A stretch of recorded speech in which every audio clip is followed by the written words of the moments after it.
Pada video ke-9 kita akan lihat bagaimana representasi sistem dalam persamaan diferensial. Kita akan lihat bagaimana menyelesaikan sistem dengan persamaan diferensial. Kalau kita punya bentuk umumnya persamaan diferensial itu adalah seperti ini, di mana AK dikali DKYT per DTK sama dengan sigma K sama dengan 0 sampai M DK DKXT per DTK. Jadi kita akan kelompokkan bagian Y ini, kita akan pindahkan semuanya ke ruas kiri, dan bagian X kita akan pindahkan semua ke ruas kanan. Ini kita katakan sebagai bentuk persamaan diferensial. Nah, untuk menyelesaikan sistemnya ada dua solusi. Yang pertama adalah solusi homogen.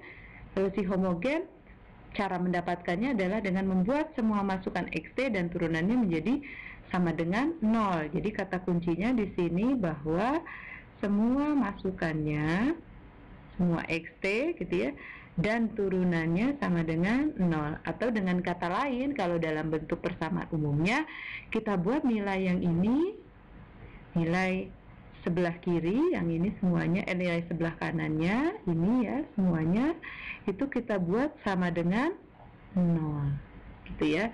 Jadi Y hanya ada komponen Y di sebelah kiri. Nanti kita akan dapatkan persamaan karakteristik dan nilai eigennya. Kemudian solusi yang kedua itu adalah solusi partikular. Sifatnya tidak unik, jadi bisa saja sama antara satu sistem dengan sistem yang lain. Bagaimana menentukannya?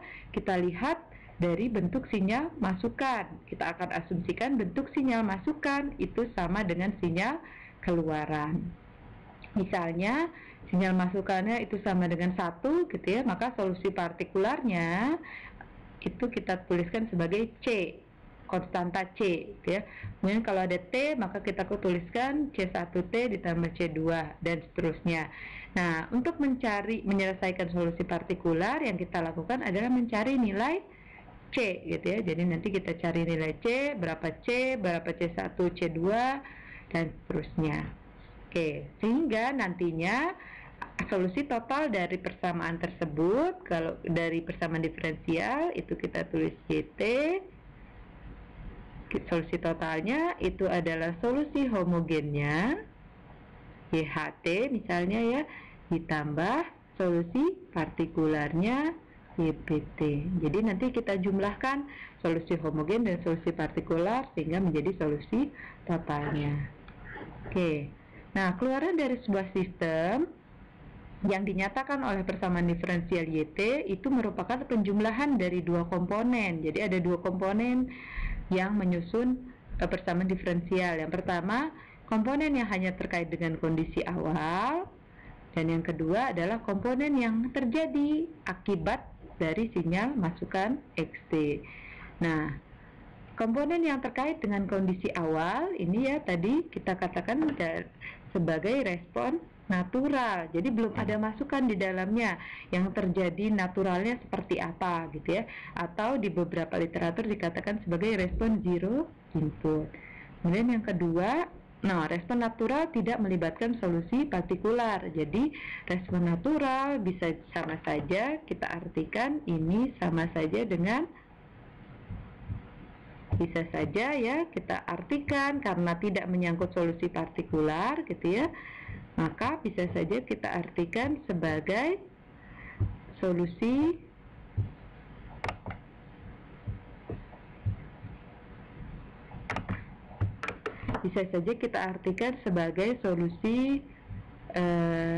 homogen gitu ya. Jadi respon natural karena terjadi tidak melibatkan solusi partikular, maka kita katakan respon natural itu dengan menghitung solusi homogennya saja.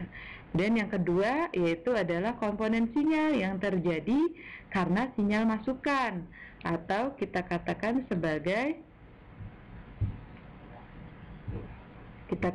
sebagai respon, biasanya adalah respon force atau respon paksaan, YFT gitu ya, atau dikatakan juga respon zero step gitu.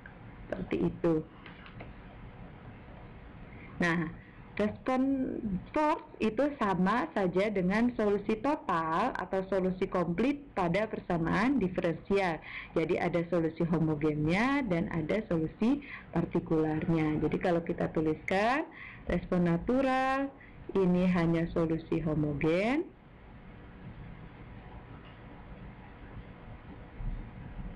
Nah, respon force ini adalah solusi homogen gitu ya, kan homogen ditambah solusi partikular.